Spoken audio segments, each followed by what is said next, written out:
Says we're live. Hello, I'm Eagle Gardens 1 on Instagram. And this is fucking talking shit with Eagle. This is episode 162. I hope you guys had an amazing Sunday. I have an amazing art. It's Monday. Holy cow, I've lost my days. I hope you guys had an amazing start to your week. I have an incredible guest with us. You've seen him on the Growing with My Fellow Home Growers show, amongst many other things. He is a talented grower growing a huge project in Oklahoma, and you probably know his products from the Bukashi Earthworks. Brandon Rust, how you doing tonight? What's going on, everybody? I'm great, man. It's a little late, but this should be fun. I've got some flower to smoke, and it's gonna be fun, man. I'm glad to be here. For anybody who's not familiar with me, my name's Brandon Rust. You can find my social media at Rust Brandon on IG, where you can find a link to my company, Bokashi Earthworks, biological fertilizer company, and we do green waste. We're moving into green waste recycling, and I'm also cultivation director at a medical facility out here in Oklahoma, and I'm building my own farm as well.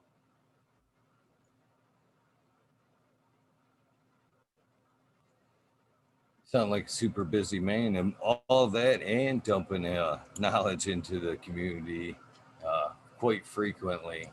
It's pretty awesome. Pretty awesome. Tight schedule, that's for sure. Uh, did you go ahead? You want to throw out your Instagram and any other kind of social media they can find you? Yeah, I'm just basically using Instagram, and it's Rust Brandon, RustBrandon. You have to type it all the way in because I'm shadow banned, and I like a lot of my stuff gets taken down, flagged, and stuff. I don't know. I had, my last account got deleted. Just kind of the censorship you have to deal with in the cannabis community on IG.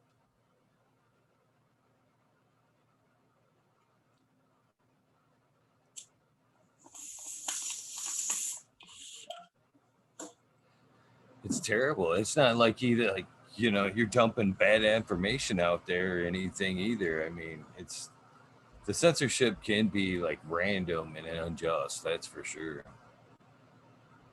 It does. It's usually if I post pictures of like flowers that are finished or cured flower. Those are the ones that most get flagged. The educational ones don't get flagged. It's just part of their algorithm. Who knows, man? Maybe it'll change once. I don't know. Again, it's a private server. They're not required to follow, what's written in the Constitution. They can edit things. They can do whatever they want. Essentially, private platform.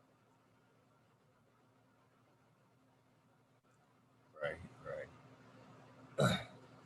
So let's dive right into it.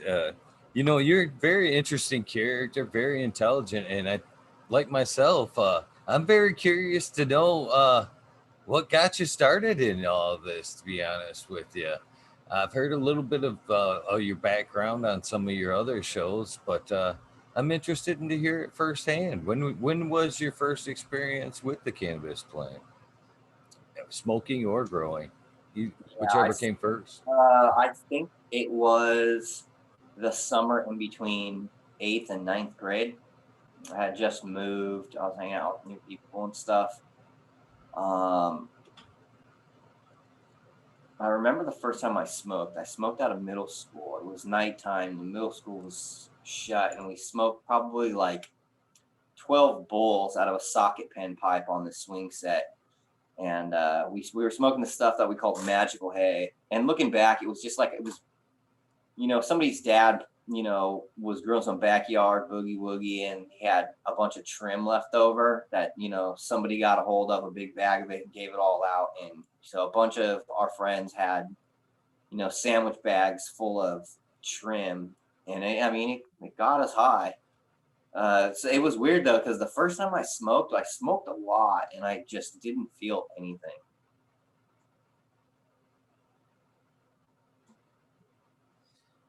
that happens. In some cases, that definitely happens.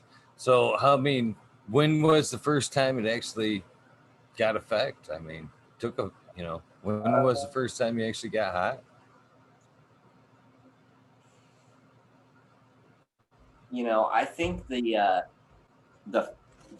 I remember several times where I was like hallucinating. The first couple of times I didn't feel nothing, and then just I don't know, maybe like the third or fourth time I smoked, it just hit me, and it was just like I was hallucinating.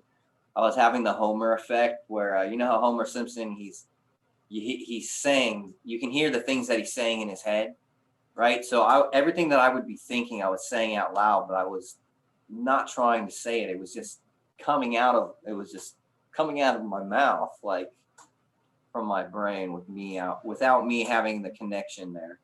Doing things like teleporting, like I'd like lose track of time, and like I'd be like, oh, I'd be like a mile down the road. Like it just weird stuff like that. I used to get so fucking high, dude. Like dude, hallucinating. I remember one time I couldn't feel my face. My teeth were all like, I was like, I can't feel my face. My friends were all laughing at me and shit. And and I was just smoking Mexican dirt weed too, you know. But I remember specifically the first time I ever smoked chronic. I got some white rhino from this lady. She worked at the suntan center. And again, we were smoking at some middle school on like a weekend or something. And another random dude came up, another kid. He's like, oh, you want to match bowls? And he had some chronic too. So the first time I ever smoked chronic, I smoked two different varieties.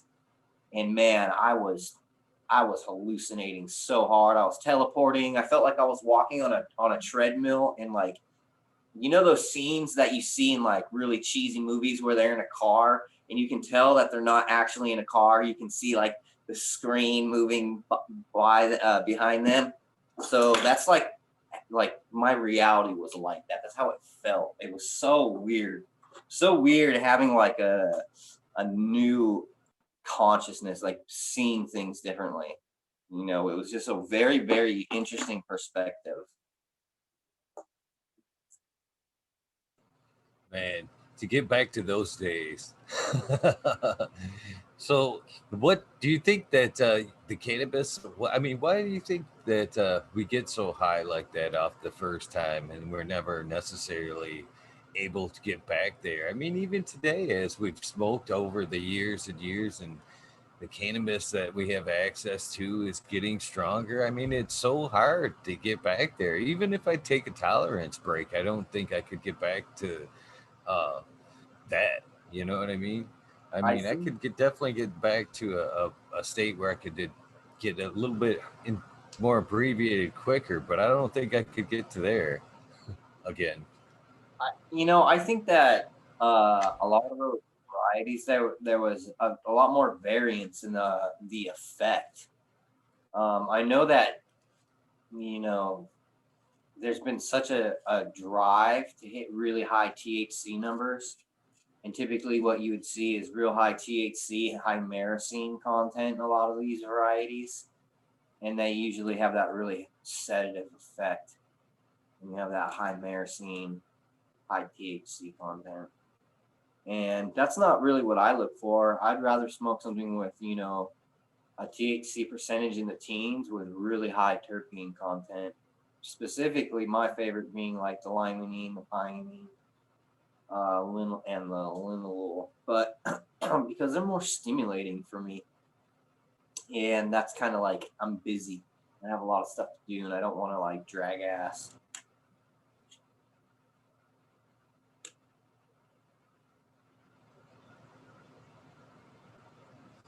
Yeah, I was speaking with Rascal Farmer a couple weeks back ago, and he had found some seeds up in his attic. We were kind of discussing this very same issue, and he kind of threw out the idea of maybe the cannabis back then had more esters to it. Maybe we're just missing something that isn't quite as pungent in the cannabis these days. Yeah, so there's all kinds of there's the esters, there's alcohol, there's glycosols, I think, there's the flavonoids, there's some other things in there. I might have mispronounced one of those wrong.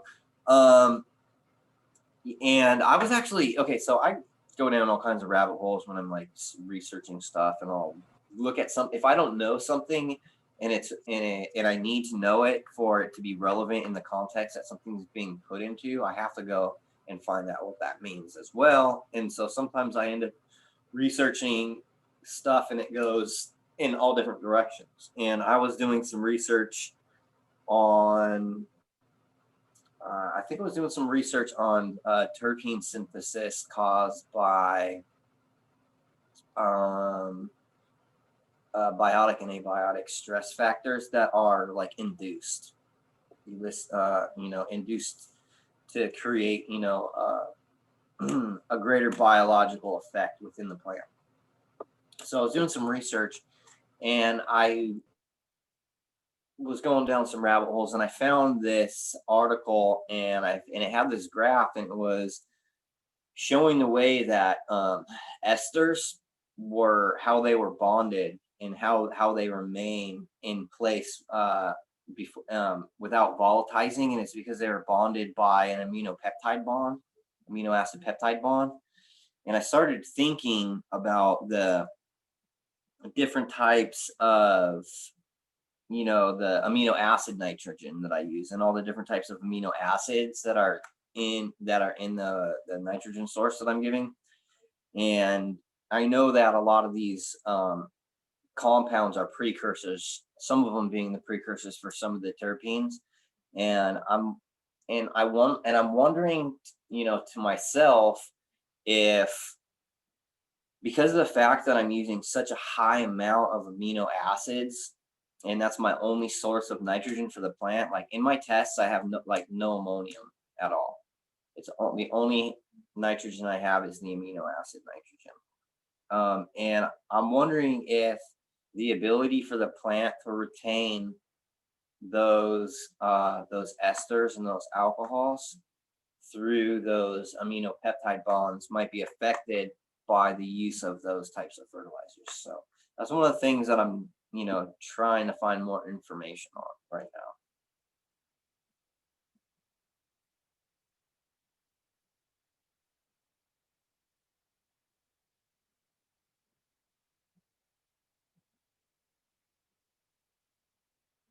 Sorry about that. I was muted.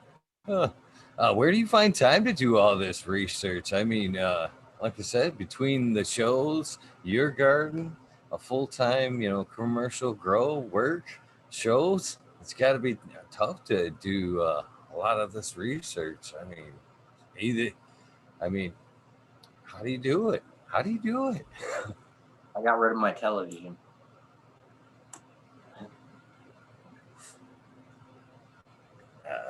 That probably helps. That probably helps.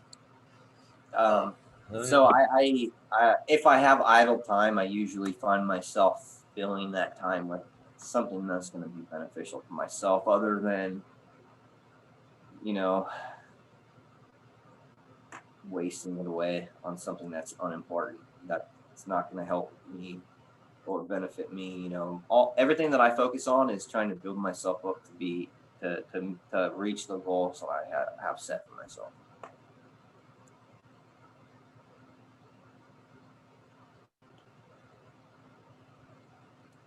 That's pretty awesome, brother. That's pretty awesome. Uh, so how you get things done? Staying focused and being prepared. I like it. I like it. So I kind of jumped us forward a little bit. Already started getting draining some knowledge out of you before I even got to the part of your story going.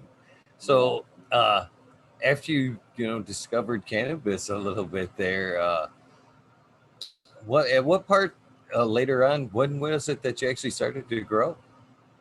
Well, let me just back up. And one of the reasons that I use cannabis regularly is because I was actually in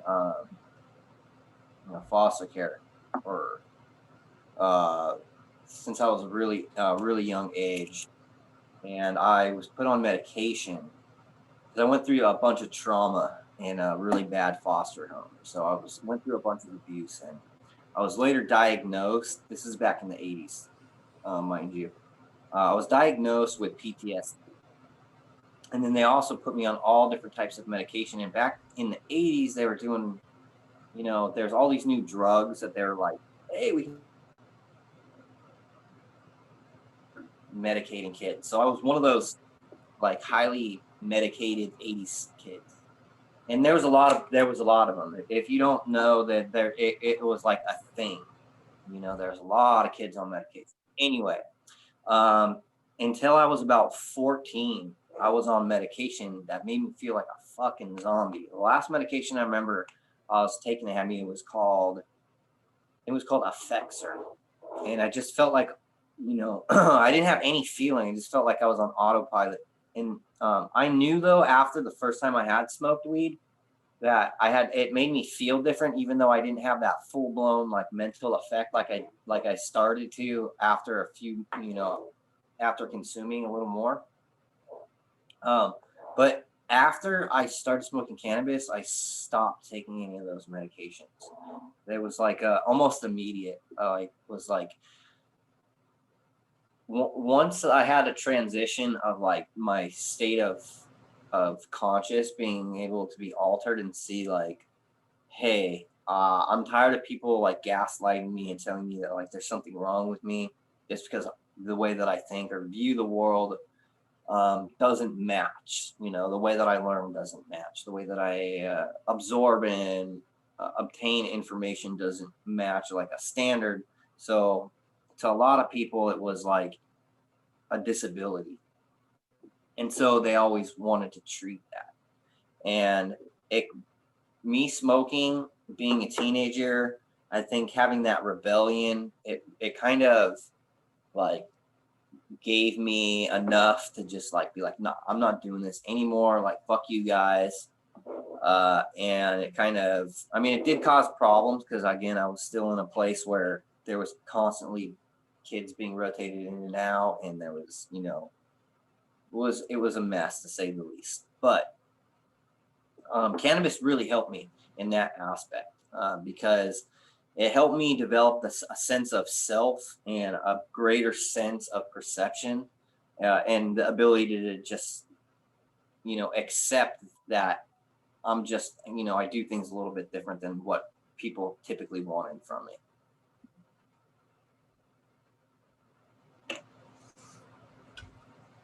That's pretty rough start. I'm glad that you were able to find cannabis rather than a lot of that Ritalin, even up until I want to say 2015. I mean, that stuff just became more and more prevalent as an answer to control kids and their uppityness, and I'm glad that it's kind of on the way weaning down. Uh, it was Yeah, something that should have never happened, really. I was on Ritalin. Ritalin was one of the many, many different pharmaceuticals that I was prescribed, along with a lot of other stuff.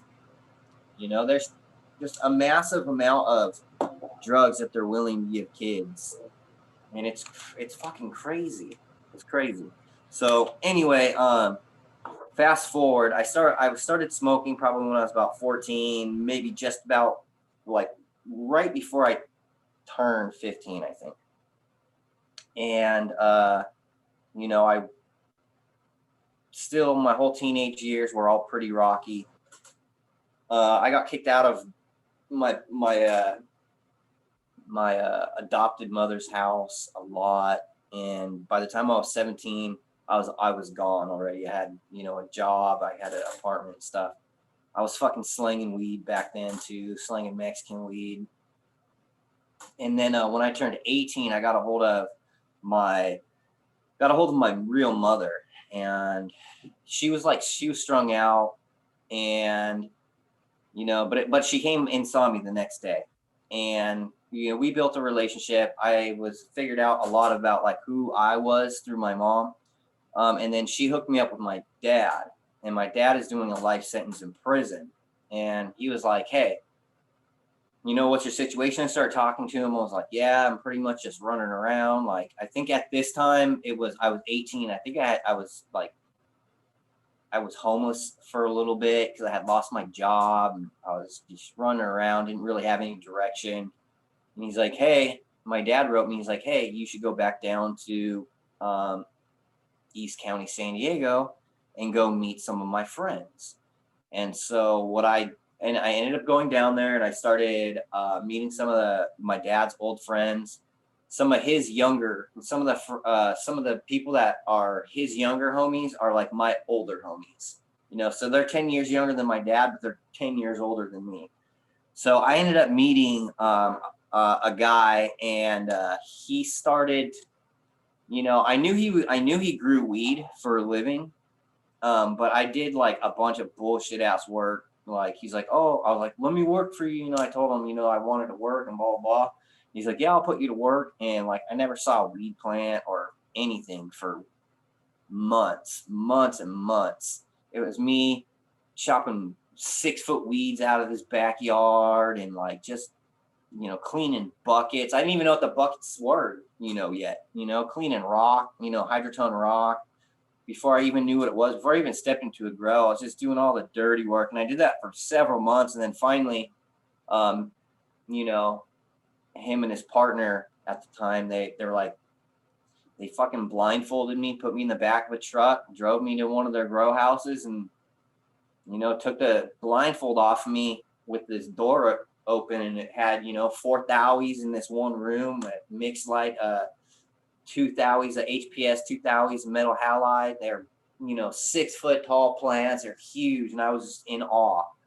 And I started working with them, and I worked with those dudes for 2 years. They showed me everything. They showed me how to grow. They were the Afghani bull rider crew, the guys that created the Afghani bull rider down in San Diego, and they worked a lot with the P91 guys and the regular bull rider crew, and just there's a whole circle of just people that were like all underground, and so there was like little crews, like weed crews in San Diego, and those are the guys that taught me how to grow, and I learned how to grow hydro for them. I worked with them for 2 years before I started doing it on my own, and I did it on my own with a couple of partners for a couple of years, and I just been doing it every single day since I was 18, 19 years old.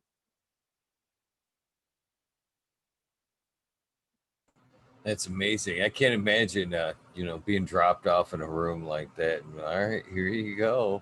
I mean,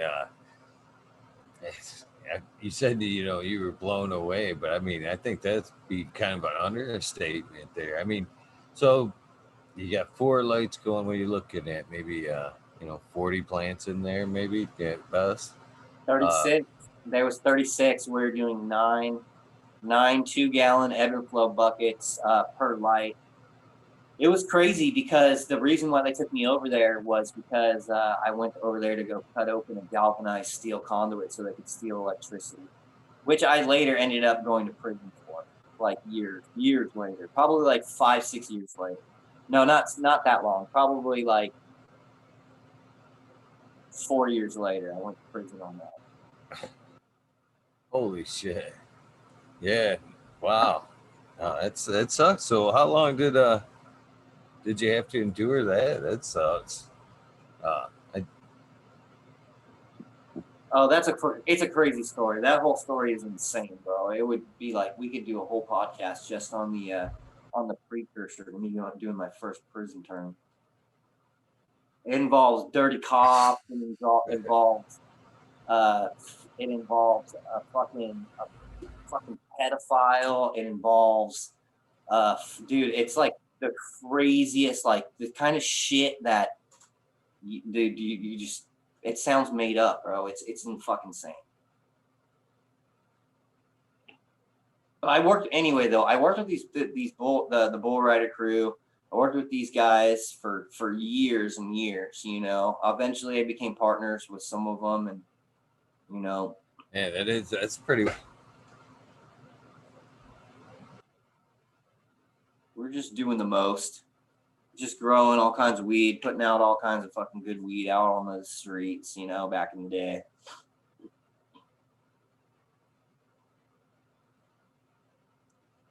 That's fucking awesome, man. So, Well, after you broke off with that, from doing that and doing your own thing, I mean, what kind of, you said briefly what the setup looked like there, but what kind of strains, let me let us peek in there. What kind of strains and stuff are you running at that time? Okay, so back then we were doing, like I mentioned, the Afghani bull rider. We were doing the purple Kush, which is the clone only 1990s purple Kush from Oakland. We were doing Romulan, blueberry bull rider, a bunch of blueberry crosses. Blueberry train wreck was one of them.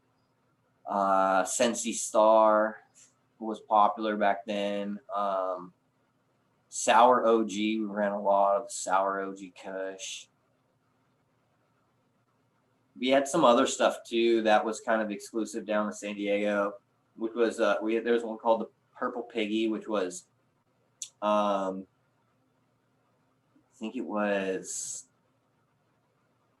Grape Ape and Purple Urkel, I think. There was Sour Diesel was another one. There was some other stuff down in San Diego called Betsy that we used to grow. P91. I didn't get to do much of it because I actually when I was running the P91, I had just gotten cuts, and I had only got to run it one time before. I had gotten cuts at a bigger spot, and I was going to run a bunch of it, and I got busted.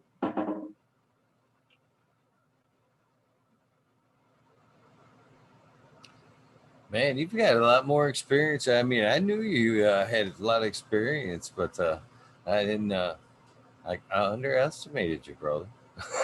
I underestimated some of this your experience here. This is a badass story. I'm glad I had John. This is very cool and interesting so far.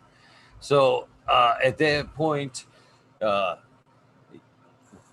you're in hydro. How long did you stay there and work in that garden? 1 second, I'm going to take a grab real quick. Yeah, no problem. No problem. Please do. What's up, American One? Devin Shipwreck, Buzz Lightyear Acetone. Got a bunch of people hanging out in chat. So I did hydro for 9 years. 2000 and I think I started in late 2001 or early 2002.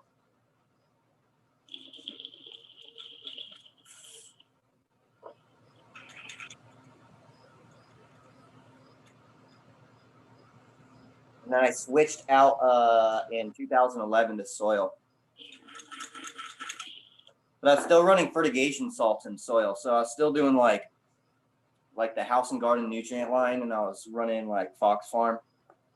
And then in 2014, I actually switched my lights and I switched my grow method. I first switched to organics and I was running the HPSs still. And then I switched after I got some really nice runs in with the organics, and I switched out my lights to the 315 CMH. And I switched out, I had 6,000 watt HPSs in this particular room that I was running at this one place where at my one garden where I actually switched from fertigation salts to organic. And then I ended up switching it out to 12 of the CMHs, and I increased my yield, terpene profiles, cannabinoids, because I was doing testing back then too. So I was just always testing. I was always trying to get super high terpenes, and I was breeding for terps. So I mean, when you're in hydro, I mean, what made you switch from hydro to go dip into soil? I mean, hydro is a pretty efficient system. You just did you have a bad run and was like, this is too much work. There's soil's Well, much the thing easier. is, it was just What I grew great weed in hydro. You can grow, phenomenal weed. But the thing is, you get to a point where it's like I'm just doing recipes, and then like, okay, if you do something for a while, for me anyway, and it becomes stagnant if there's like not anything new. So, you know, there was quite a few reasons. One is that it was just like doing the same thing over and over, having to throw away all this material, rock wool, stuff like that, having to spend tons and tons of money on nutrients, and then also hydro having so many multiple points of failure that I've had rooms fail just because an AC broke, or something like that. And that typically isn't the case in soil. It's a little more forgiving. Soil is. That was one of the reasons, but I was also at a point where, you know, I had a new location and I just wanted to do something different, And so I switched over what I was doing and was still using the fertigation salts. Um, this was in I was using the fertigation salts in soil in like 2011, between 2011 and 2014. And between that time, the price of weed started to drastically drop in San Diego. And so I had to figure out a way to decrease my overhead. And one of the ways that I started doing that was I just started researching everything. I've been growing grape weed for years and years, and I was really good at it, like a lot of people that I know are good at growing weed, but I still didn't really understand, like, you know, plant biology. I didn't understand soil biology. I didn't understand like how these systems function back then. And once I started reading the ingredients and the nutrients, I started realizing that a lot of these things were derived from organic like mineral sources. And then when you go and look at the price comparison for that actual mineral source, it's like, holy shit, you just paid like, you know, uh, $30 or something for a liter of something that you could pay $30 and get a 50-pound bag. So I started researching a lot of the inputs that were uh, in the line, in the house and garden line, and a lot of the stuff that they were doing was based off of science, and they were basically trying to replicate in with chelated minerals and synthetic nutrients what nature was already doing. So I was like, dude, I can figure this out. And so I just started doing as much research as I could. I mean, I remember the old forums back in the day with all the super soils and stuff like that. I was like, I can just probably just build myself a super soil. And I just started amending the Fox farm and adding water, and seeing what I did. And my first run with it wasn't really that great. I mean, it wasn't a complete failure, but I did not get the yield that I wanted.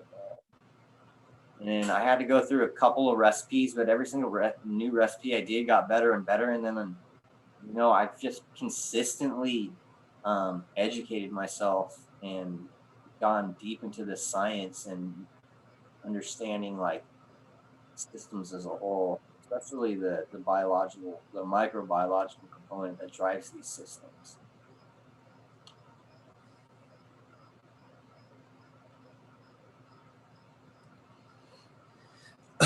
Interesting. I agree. The root zone is very important. In fact, after I harvest, every time I harvest, rather, I'm taking note of what I get above, but I honestly judge my performance in that pot, in that root zone.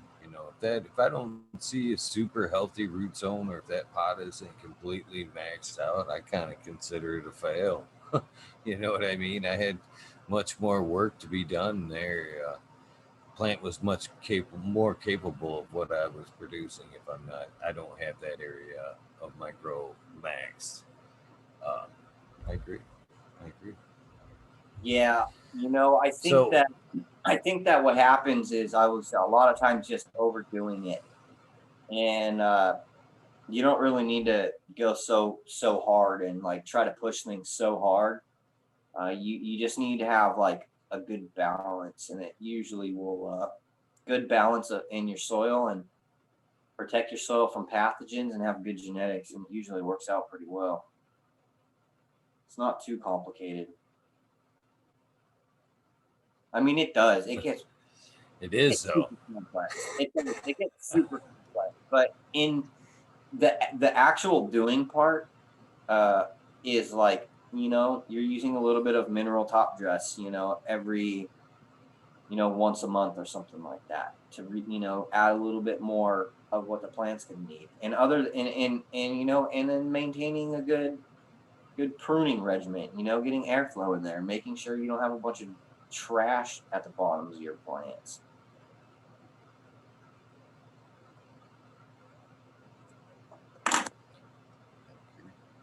Um, so when you started the journey down making your own minerals or going towards organic, what were some of the sources you began to look to there? Because you say it's easy to understand, but as I'm a salt grower myself currently, and I'm thinking about dipping my feet into organics. At one point, I did uh, grow in a soil medium, kind of like an M3 mix. Uh, but because of weight restrictions, because I was actually growing in the attic, I had to look for something lighter, and cocoa ended up being the source to alleviate some of the weight up top to keep that old attic space from sagging, and it did. It helped, man. A cocoa medium's half of the weight of the good soil, but now as this point in my life when I start to look into organics, man, it's a huge rabbit hole. I mean, you look into one point or like say compost, and they say one thing, and then if you go down the K and F rabbit hole, they're kind of contradicting each other a little bit. So it's not very cut and dry.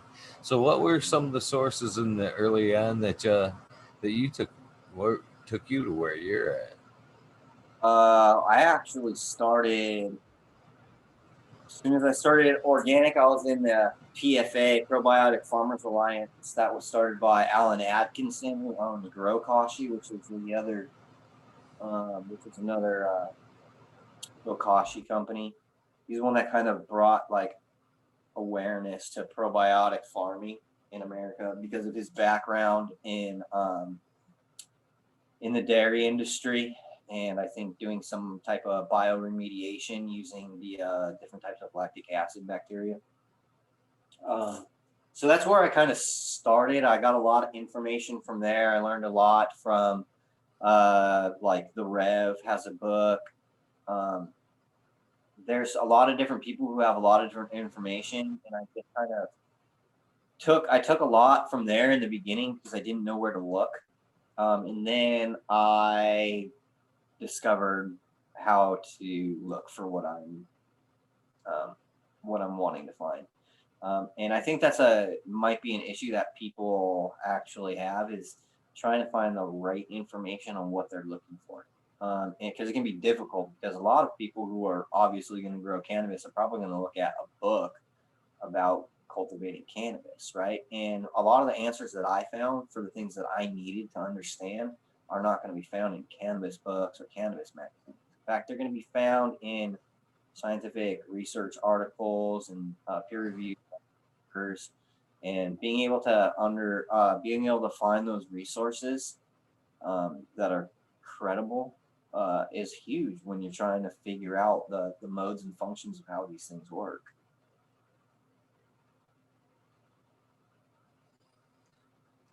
I agree. So, with that being said, from the time you started and till now, which seems to be a nice jump in time, uh, I really believe that the cannabis industry in itself is responsible for a large push in science, much to do with great people like yourself. Is that something that you've seen? Is that the cannabis industry is just kind of pushing agricultural science in a whole? Just some of the things that we're looking to innovate is going to help agriculture across the board. Let's not fool ourselves. There's a shit ton of money in cannabis, not just in flower, concentrates, edibles. There's so much money in pharmaceutical applications and the different ways that they can be miraculously curing everything. We see that now with the whole like COVID thing. You know what I mean? Cannabis is essential, and it's the huge push, it's the next big thing, and it's because there are so many people that are like driving for that big dollar. The green rush, national green rush is upon us, not just individual states. So there are people who are, chipping out their little corner of the market in certain states, but there are major players, right? People that are so big that they don't even need to enter the market yet until federal legislation comes around, and then they can just drop as much money as they want to, and they can lose money. You know what I mean? They can lose money consistently to take market share and push people out and all that kind of stuff. So I'm sure we'll see that, and I'm positive that's going to happen because you see how cannabis has been so like blown up in all in media sources across the country during this whole year. At least I have. Oh yeah, for sure. Here in Michigan, they've been pushing cannabis like crazy, and the companies popping up and willing to supply it are lining up day by day. And it's a guy hit me up on Instagram today. He's, you know, coming to Michigan and wanted to know, recommend a good dispensary. I was like, man, it's a hard, they popping up daily. It's Well, hard to recommend any one. what we're also Not seeing is necessarily. I'm seeing a huge amount of people leaving California right now, moving to other medically legal or recreationally legal states. People are moving out of California left and right now, just because there's the highest amount of people who have been doing this for the longest amount of time, who in all honesty, in all respect, should be the people that should be in this business, because they're the ones who have had to put their lives on the line. And people that, like myself, for instance, the reason why I kept doing it, even though I've done 2 prison terms behind cannabis related, for cannabis related offenses, is because I'm passionate and I love it. And a lot of these people that are in California feel the same way I do, but they've been trying to chip out their piece of the market, but California's made it so difficult through taxes and regulation, that instead of having it, California is dumb, and the reason why is because the lawmakers out there could have included more people and gotten lot more tax revenue from a wider amount of businesses, a wider amount of people who are going to operate inclusively, and do things legally. But since they made it so unaffordable to obtain licenses and operate because taxes are so high, the black market flourishes, which means a lot of people who are doing big things don't send packs out of state, which means more weed stays in California, right? If they're on the for the black market, and then that affects prices nationwide, right? So legal states that have legal markets, those legal markets, the values start to rise because the black market is usually fueled by so much of what comes out of California. And so, I mean, I don't know. It might be purposeful that that it's regulated like that, so they can fluctuate the market out in California to basically make the prices nationally fluctuate. That's one of my theories, but I don't know. I could just be high as shit. Well, I am high as shit, but Nothing wrong with that. Nothing wrong with that. I actually heard you right. I've heard a lot. Last year, I was kind of bummed out about the import of cannabis from Cali, and I was like, man, I can't believe the influx. And then I heard this year that it wasn't going to be happening. Cali was going to kind of lock down, and uh, there wouldn't be as much Cali bud available anywhere but Cali, just to kind of keep their market stable. yeah, it's Is that rough, what you've man. kind of Keeping up heard for that this year? struggling. It's a crazy market.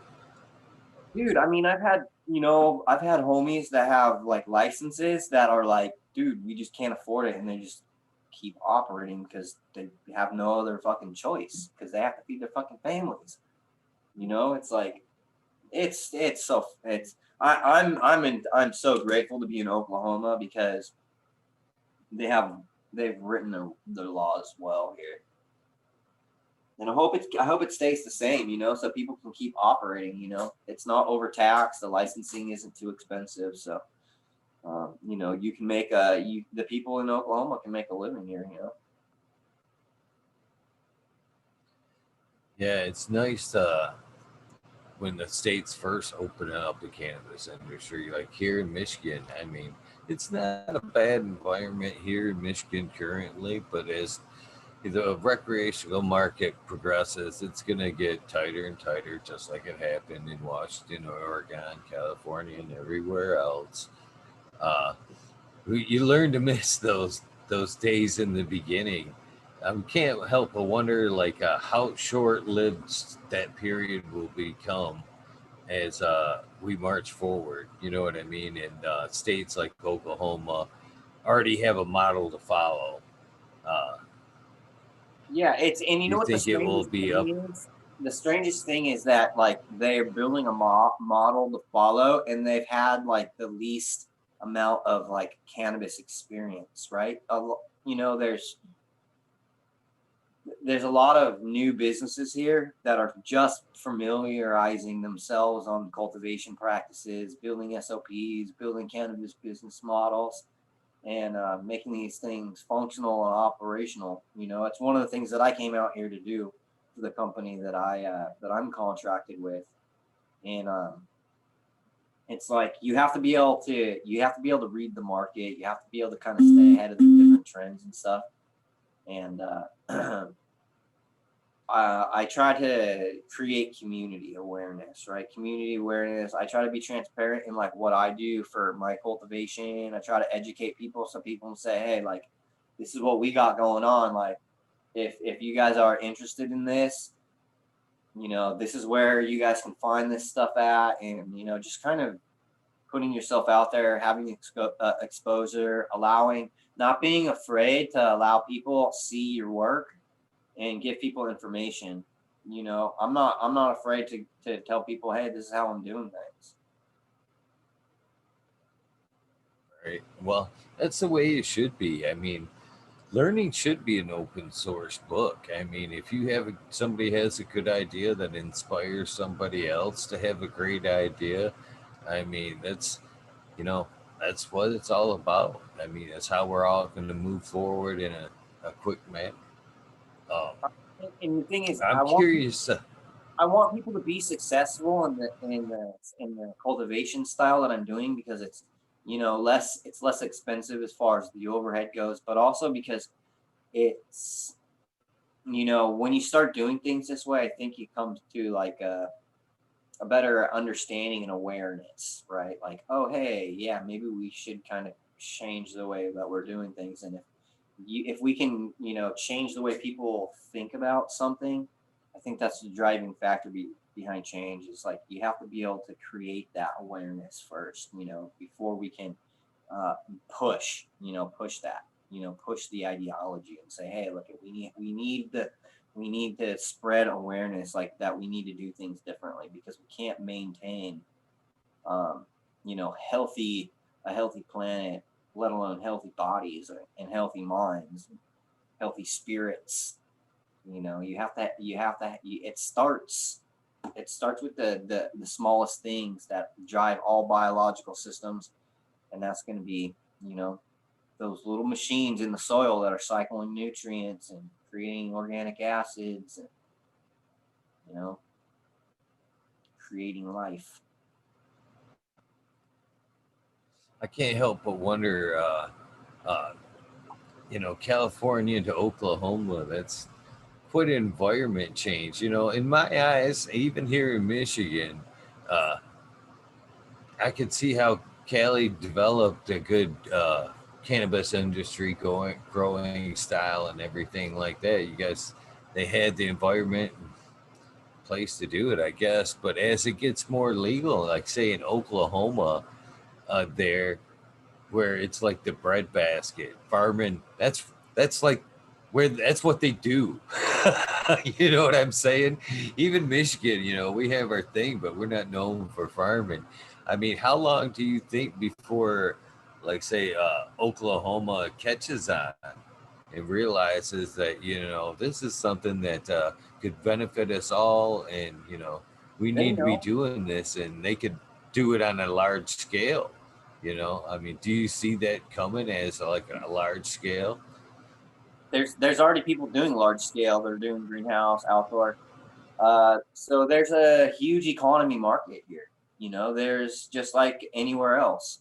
But there's also the craft market as well. I think that we're going to see a distinction where you have different farms that are serving different types of market, just like you see anywhere.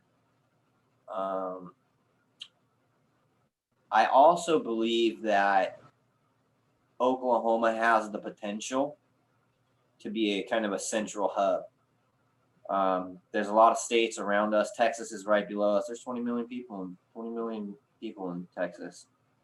A huge market.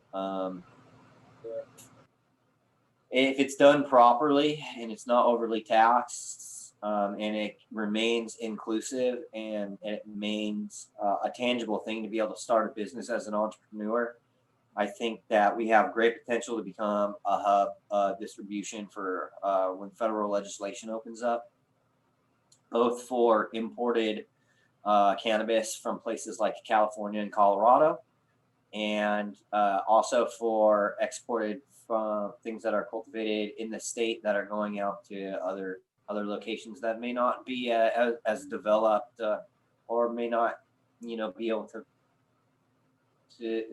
to scale as large or as quickly as some of the things that are happening out here in Oklahoma.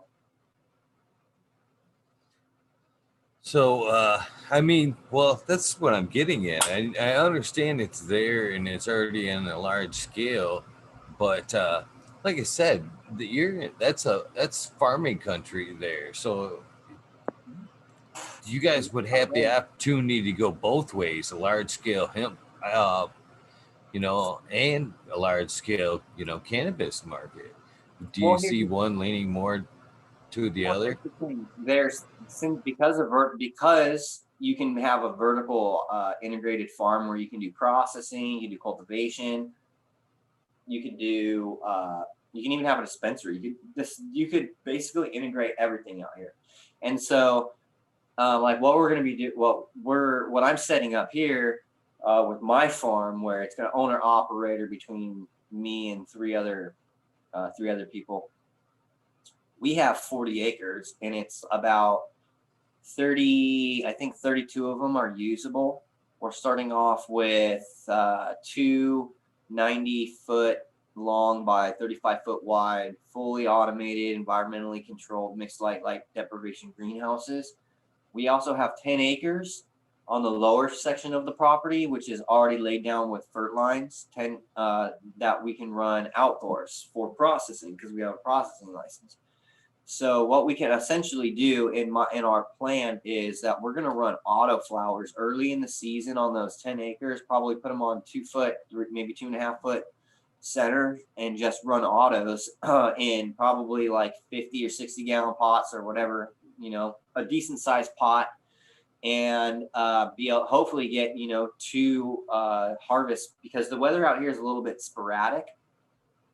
So if we can, hit those, do some fresh frozen and turn that into concentrates or edible line, or, those are different revenue streams where you can take a good product. It's like we're going to have higher tiers. Like obviously, we'll have an indoor facility eventually. And then we'll have our light depth, which will be all fully organic. That'll be going into the flower market. And then the stuff for the outdoor, we're not putting that out as flour. It'll be put out as, used for like medication purposes, like solventless full spectrum oil. My friend Rich Hopper, he makes a solventless. He calls it RHO, Rich Hop Oil, and it's a solventless. Actually, I have some right here.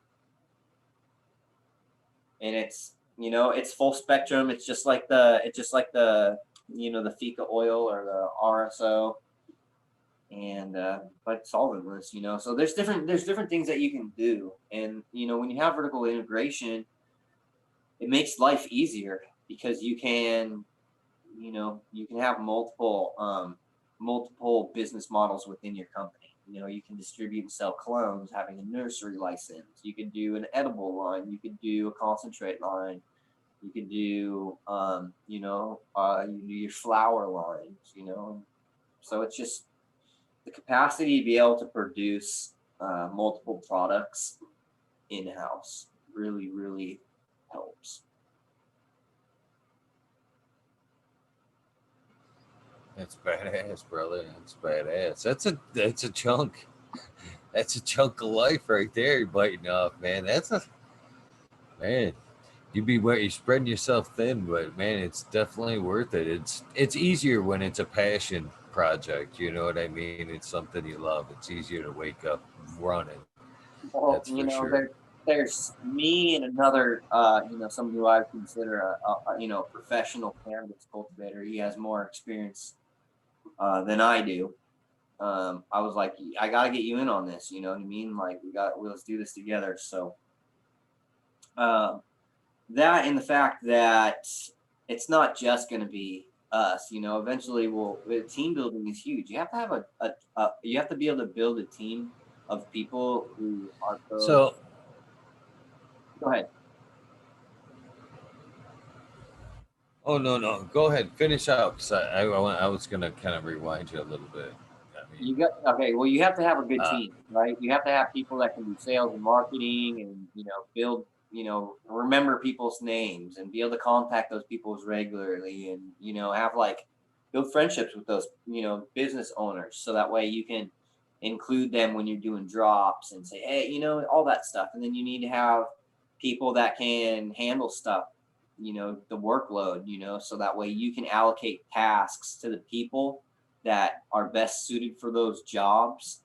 As businesses expand, it's like I can't be at one particular place. I have to be able to allocate tasks to the team and say, hey, this is how things need to be done. Here's your SOPs. This is what I need you to do. I need you to follow these procedures because and then the thing is, I don't just tell them like this is what you need to do. I explain to them the mechanics of why these things are important, so they have a better understanding. I feel like if I can educate them and they understand how it works, they're gonna they're gonna implement it a little more, like cohesively.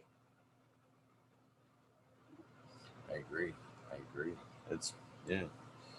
Um, it sounds like you've got a good handle on the mastermind circle mentality there to achieve something to get something done. You actually need to surround yourself with like-minded people and people that are have their strengths and your weaknesses. So everybody you can delegate your time in a more useful manner to keep pushing forward. Sounds Yeah, like you've got because a good grasp on that.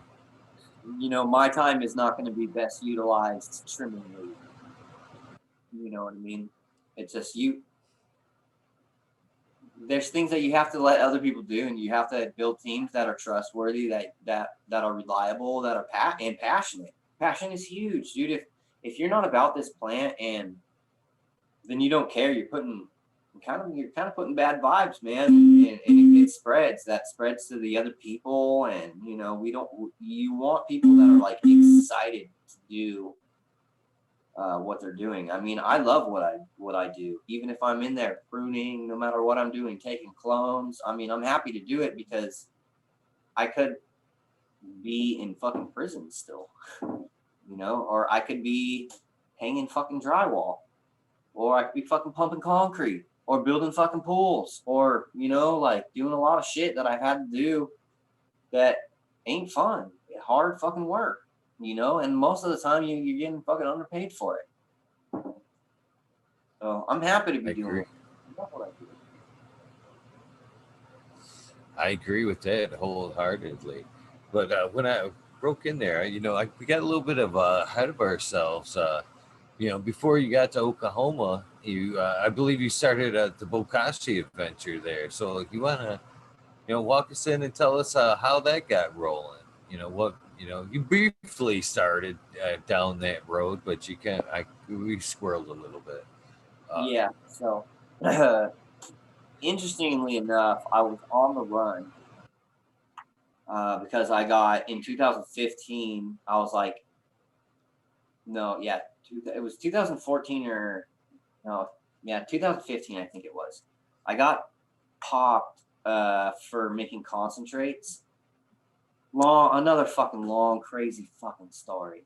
Maybe we can do two separate ones on those particular uh, times. But anyway, I had bided my time and went to court and shit. And last on sentencing, when they were locked up, I just couldn't show up. And I was on the run. I was living in amnesty, basically. I was off the grid. I was growing weed in secret locations. Doing my thing for a little while, but I was like, what the fuck am I going to do? I was like, I got to start stacking chips. I got to figure something out. And my friend, I was already using Bokashi, right? I was using Alan Atkinson Grow Cost. And I was like, my friend Kathy, who's she's always got different projects. She's an older woman. She's really good with investment stuff. She did a lot of property development, real estate. Really successful in business. So she's like my business mentor. And she's like, she was making the bokashi herself.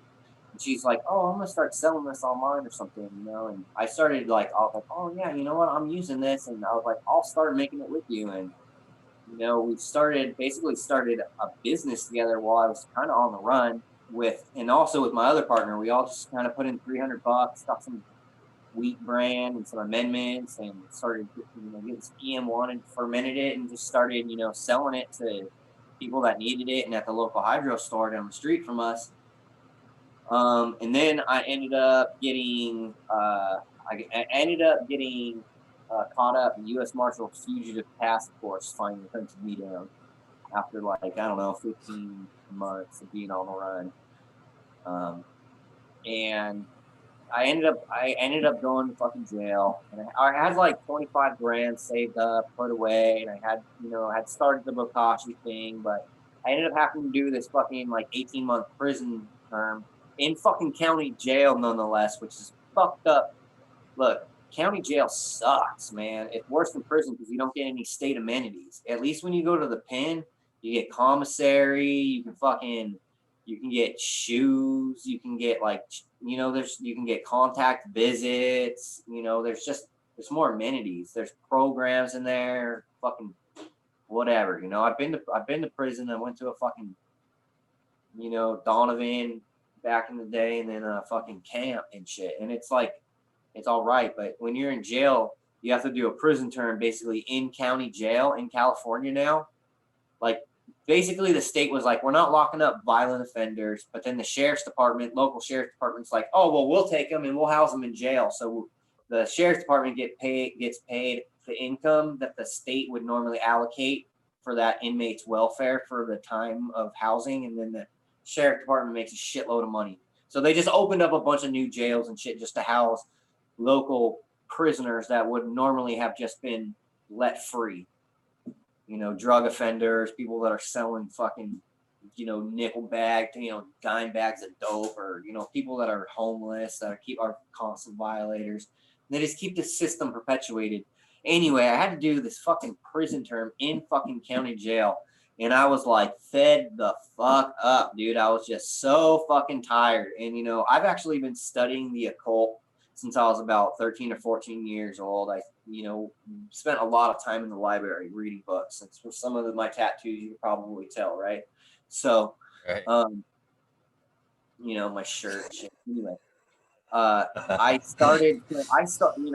had all this esoteric knowledge all from all this studying stuff. And, I was like, you know what? I should just start actively practicing all of these things that I've learned. And so I was like, you know what? I'm going to write down everything that I'm going to do.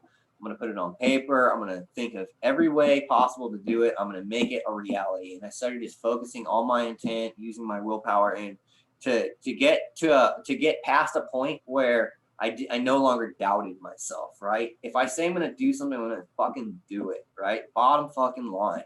That's what you have to do. If you don't have that mentality, if you have some type of fucking victim mentality, or if you don't deal with the trauma that is keeping you back, whether it's people gaslighting you or you gaslighting yourself, if you get past that, you get past that doubt, and you just realize what you're gonna do and just focus. Whatever you have to do to do it, write it out. That's a good way to like take it from a mental state to something more physical, right? Write it out. That's a good first step. And so I just started doing these things, actively practicing these things, meditating on these things. I wrote everything out. I actually still have my book that I wrote in prison. I haven't even been out 2 years. November 6th, I'll have 2 years. But I wrote all my stuff in a book, and I literally filled this book up with my plan. And if I was to sit here and read this book to you, everything that I put in this book, I've accomplished, since I've been out. And I had to take baby steps at first, but when I started to gain momentum, it was like you just keep perpetuating that. You have to open doors. You have to open doors to opportunity. You can't wait for opportunity to come to you. You have to make opportunity. It's one of the reasons why I have a bag of seeds from some of the most elite breeders, in the industry, and they're willing to share their work with me because they know that I'm gonna do a solid, and I'm gonna like say, give them the credit, and just make it right, help educate people, show the picture, say, hey, this is what this is. It's all tied together, man. I lost my train of thought. Bro. No, I'm glad you shared, because I'm a huge component of manifestation. Yeah, it's a little bit of cotton mouth there. But yeah, I mean, if you have to put it out there, and once you put it out there and you believe it and you start taking them baby steps, it's amazing how things just kind of can fall into place for you. But you got to believe it. You know what I mean? You have to draw that picture. You have to write it down. Jim Rohn is one of my favorites that talk about like stuff like this. You can't do anything. Nothing will come true. You want people wonder why they fail. They say, "Oh, I want to do this. I want to do this," but they never really sit down and picture it. Yeah, I think that's where a lot of people fail, is they lack the ability to actually see it in their head like it's already done. You wouldn't build a house without a plan, drawing it out, room by room, board by board. If you just threw a bunch of lumber in your yard and told somebody, yeah, I'm just fucking building a house, they'd think you're crazy. You have to see it. And most people that's it. They're throwing the lumber in their yard, and they expect it to happen. No, you gotta see it. You gotta write it down, and then from that point, you put it out into the ether, and it's already on its way at that point.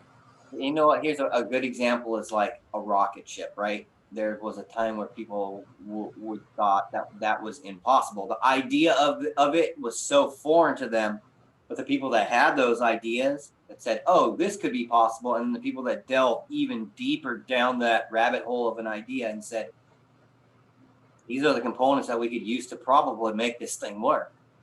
You know what I mean? And then they design those, and then they write them out, and they try it, and then even if you fail, it doesn't matter if you fail. You just keep going. Dude, people told me to stop doing what I was doing. Dude, some of my best friends were like, hey, like, you should just go get a fucking job, man. I'll fucking get you a job with my company, bro. You can work 40-hour, blah, blah, blah. Like, you fucking should really just quit this shit. You're just going to keep going to fucking prison. You keep getting in trouble, blah, blah, blah. And I was like, nah, man, I gotta keep doing it. And now I'm in a position to where some of these same people are like giving me praise and being like, dude, I fucking shouldn't have said that, and it's weird, it's weird because it's like I get so much praise all the time, but it's like I'm not doing anything different that I've been doing the same thing. So it's a little bit foreign, but it feels good to be able to not have to hide and be able to show people like, yo, this is what's going on and shit, because I had to hide for so long. that does suck, hiding it. You know, it makes you feel like you are doing something wrong, and there's nothing wrong. You know, it's fun to look back. In my life, I'm probably got a few years on you, but you know, I've heard way back in the stigma, oh, that you ain't gonna be shit, you know, and yeah, I look back at a lot of the people that said, you know, oh, the stoner attitude, oh, the stoners, stay away from the stoner clique or whatever. Them people, some of them folks are a lot worse both than a lot of people I've seen and smoke cannabis with. They're doing a lot better off than a lot of the people that were shunning us way back in the day, and it's nice to see that, you know, there was some validity in what we were doing and believing in all this time. That's for sure. But Yeah. what I wanted to say is, I want to touch a little bit base about what you were saying about the people that tell you can't. And you know, there's them people are numerous. And therefore they can. I've told my youngest daughter Courtney, and you know, myself, I said, don't even let me or your mother hold you back, because you know, nobody is capable of knowing what you're capable of. You know, even yourself, you don't even know what you're capable out there of until you start swimming out and, you know, realizing new things. I mean, there's every time you do something new, you go, wow, I didn't can't believe I did that. And it kind of gives you that one upmanship. But when it comes to people like your parents can even, you know, people who love you can tell you can't or you won't, just because they don't want to see you fail. They don't want to see you get hurt or whatever. Friends will do it out of jealousy. You know what I mean? They see that you have the fire and they don't want to see you leapfrog them. So you can't listen to people doubting you. You gotta believe in yourself. Bottom line. I posted a little little funny thing in my stories on IG, and it just says you can't soar with eagles if you cluck around with chickens.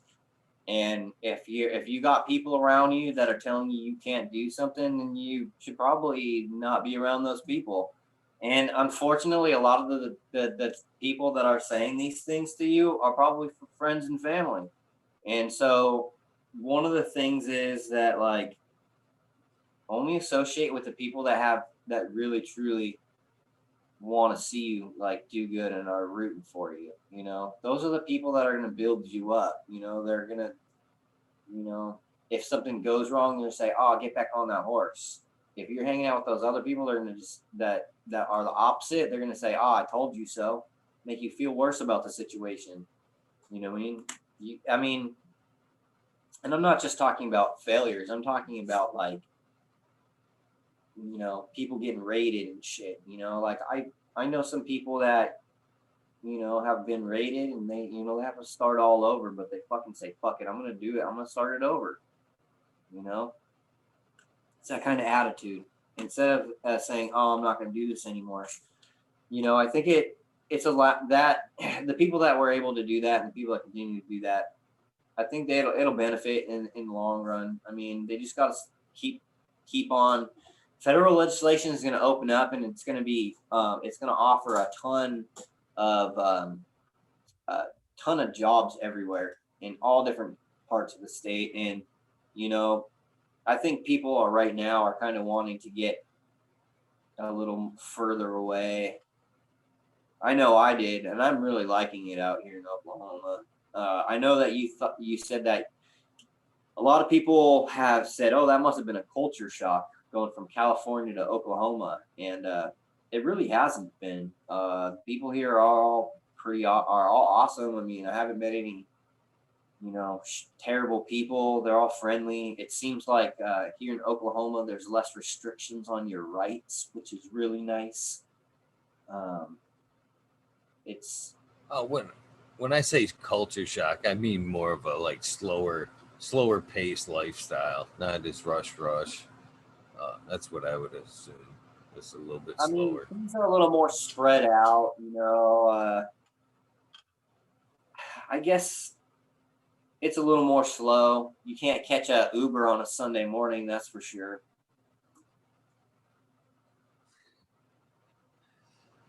But so I want to rewind you back a little bit to the Bokashi. earthworks there. I think that's pretty badass. Even on the run, you had the mentality that you knew that you were wanting to, do the right thing and take a business level to this, take it to the next step. Yeah. So once that got off the ground there, how long did it take you once you got Well, out and to get things okay. running again? So, yeah, she basically was shut down for 18 months. I got back out, and I was fortunate enough for my buddy Jake. He got me a job with his family's flooring company out in Lakeside, which was really nice, dude. Because immediately I got to go to work. My girlfriend at the time, who's my ex girlfriend now, she had a trailer that she was able to buy while I was in there, and she had it parked, so I had a place to stay when I got out. So I was able to like kind of hit the ground running, but it was kind of a shock, dude. To be honest, I got out. The first couple of days were super overwhelming. Like I had to kind of like readjust. So, but after I got readjusted, I was probably about a week or so. I started working, and then I started doing the bokashi again. I started making up bokashi again, getting it into the local hydro stores. I was doing that while I was doing floors, and then uh, because I was making bokashi, one of my partners is who's my partner on the farm now. Um, I was making it at his house and stuff, and he just seen me working, busting ass, and he's like, "Hey, dude, I need you to take over one of my spots." And I was like, "Oh, thank fucking God," because I'm sick of sanding floors. Love my homeboy for hooking me up with the job, but man, it was back-breaking work, man. It was all refinishing like real wood floors, so we were in there sanding with fucking heavy machines, and so it was hard ass work, and I just love growing weed, it's my thing. So I had an opportunity, my homeboy um, basically put me in a spot. I moved me and my girlfriend in there, and I just started growing weed. And then I found out about Instagram, and I was like, fuck it, I'm just gonna fucking put my shit on there. I'm just gonna see what up. And I started doing the education stuff, and I was doing the cheap home grow. Doing the living soil, just teaching people what was up, and started getting, some traction on that. Uh, I was going to cannabis conventions, meeting people, networking, just trying to figure out where I could get in. And I think that just having conversations with as many people as I could about living soils and understanding, how different bacteria drive these systems, got me recognized by, somebody that, kept in touch with me, and they had to grow. And, when they needed someone to come in there and help them out, I was available to, take the opportunity. I jumped on the opportunity. It meant moving out of California, packing up all my shit and moving out. And I said, let's do this. You know what I mean? Because California just keeps locking me up, and I couldn't get a job in California legally, no matter what I did. Background checks, all this other stuff. Here in Oklahoma, it's a right to work state. I don't have any violent crimes, and even if like even if you have a violent crime, it's like you have to wait 5 years before you can get like certain jobs and stuff. Here, it's 2 years for conviction in my case, because it was a, considered, I guess, a drug crime. And I was well past that, because I was convicted. I had already done the amount of time almost just by doing my sentence. It's 18 months, and then another couple of months. Me doing my thing out in California before I moved out here. Oh yeah, man, I've actually super enjoyed the talking with you. I mean, it's so much easier to relate with somebody. I mean, even if you see them on the shows, it's so much easier to support somebody when you feel like you can relate to them. And I guarantee, as people watch this episode, uh,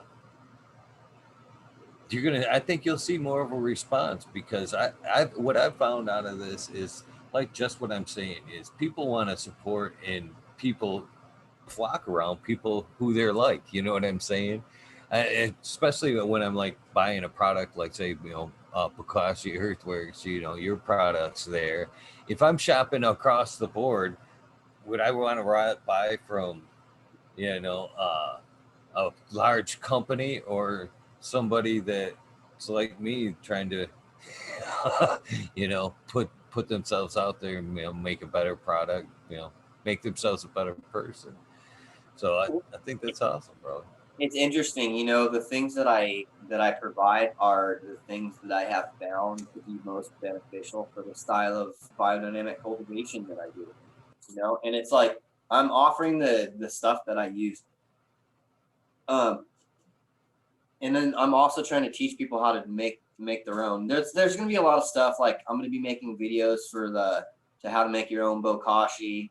I have someone who's gonna be doing like more professional videos, so I can do some more educational content, because I really want to get more involved in that aspect, because I think that um, a lot of the stuff that I'm doing, people can just do at home, and it's easier for me to just provide them with something that's a lot more cost effective to them and for me. So it's a win-win, because I can provide it less expensive to them than having to use my time, my labor to make like a liquid concentrate. If they took something like a spore and then made their own concentrate, like the Micro Plus, for instance, which, if you don't know, if you're listening to this and you're unfamiliar with what I'm talking about, you can check out the Bokashi Earthworks page. But it's just more cost effective for farms, and you can scale these things. I've had 50 it was a 50-acre organic strawberry farm that's bought in spores that they can produce themselves really cheap, and then expand to for a huge application.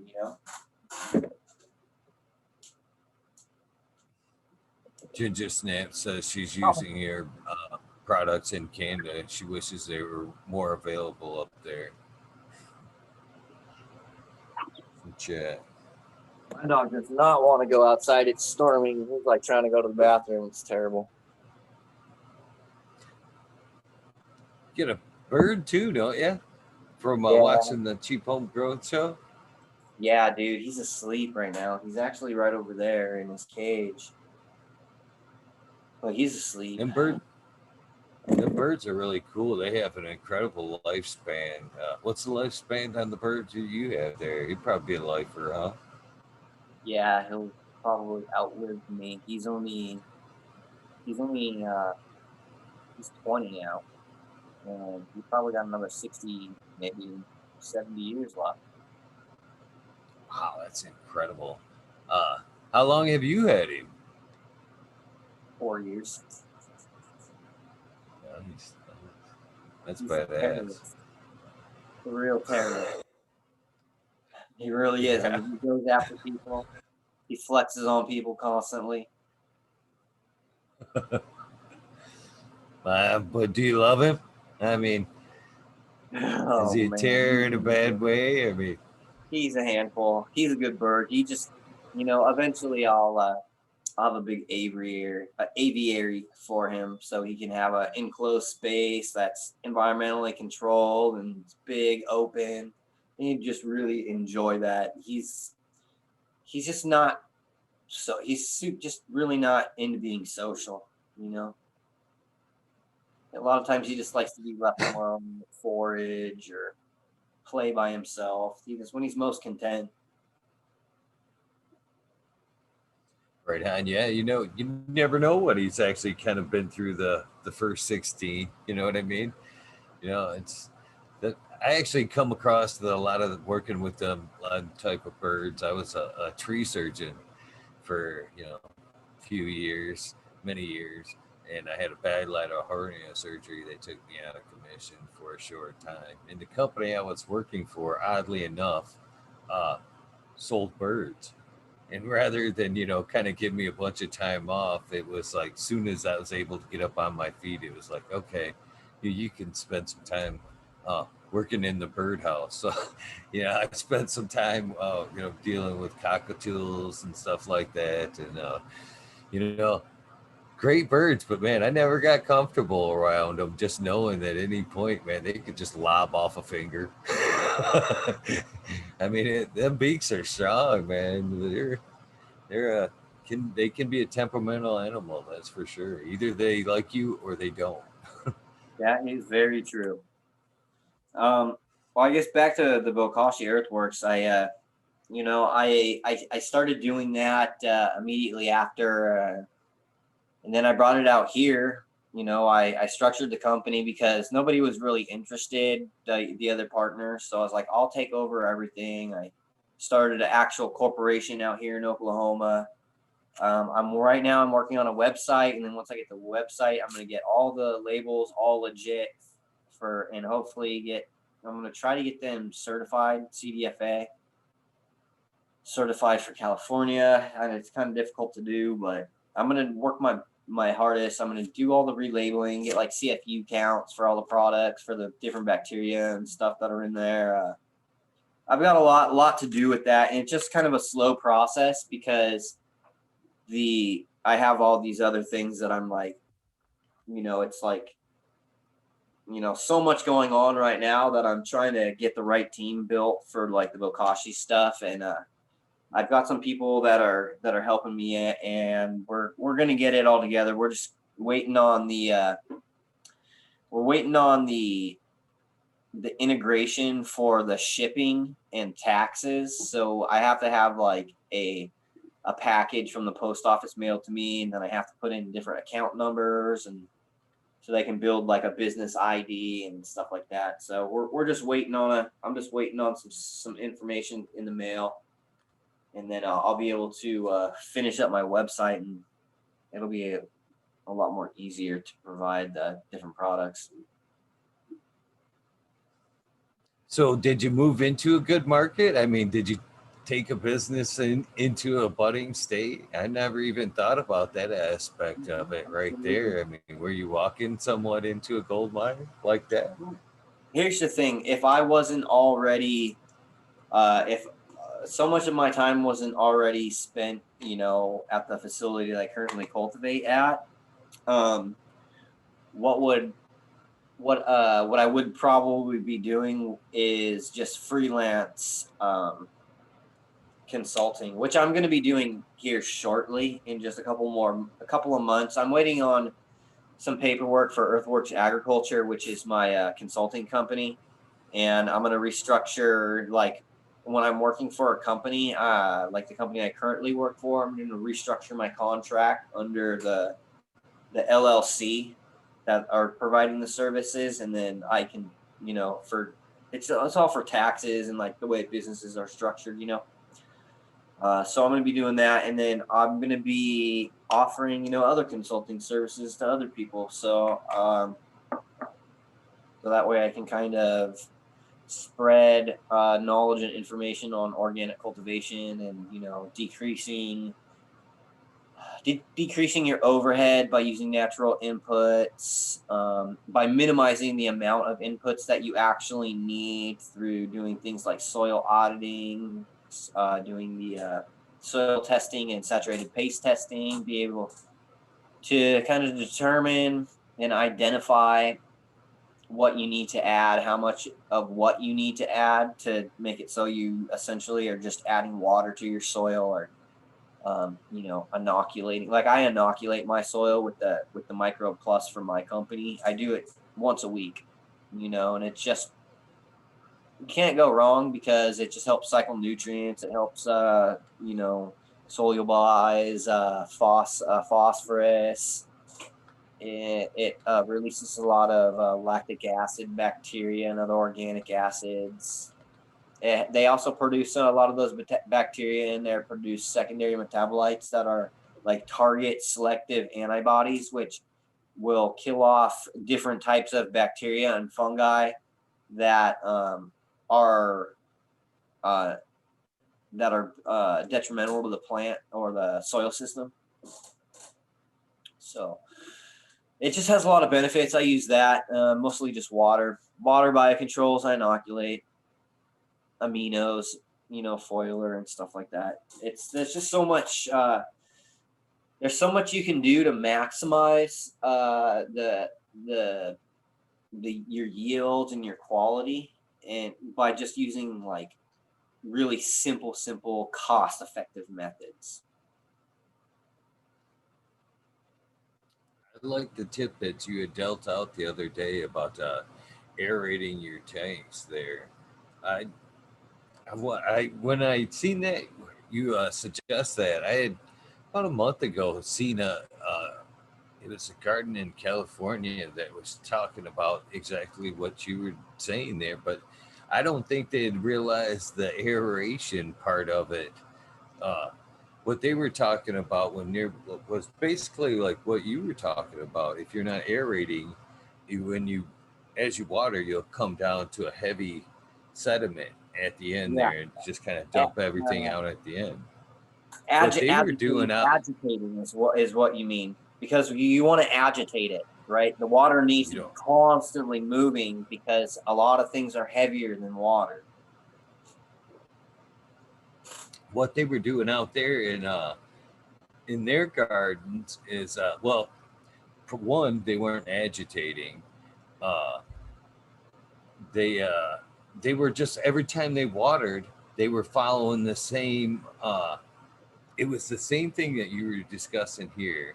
Everything was building up in the tank in a certain spot, but the problem that they found was they followed the same watering schedule, so they were hitting that same spot. Like say they would drag the hose out and do their watering, from the end and work their way back, say, and it was always the closest part that was getting all the shit, and they couldn't figure out what was happening. So what instead of agitating like you were saying, they ended up just kind of making sure they didn't stick to the same watering schedule. Like one day they would start in the far, and then next time around they would water the opposite way back. But it seemed like you'd still end up with a screwy middle at some point if you didn't just super alternate. Yeah. But I mean, aeration is really important too, though, especially if you're trying to, maximize the amount of oxygen that gets into the root system. Um, it works all around. I like that pump. The pump that I have does both. It agitates and aerates at the same time because it has the U. It creates that force that the water creates. It's just, if you look at the video, you can see how it works. It's real simple. It's just a recycling system, and it's real simple, but it's really effective. And it's one of the things that's, even if you're, I always talk about the organics, but even if you're doing synthetics, you have to remember even if you have something like iron that's in a chelated form, it's still heavier than water, right? So if you mix your nutrients, mix it all up, you know,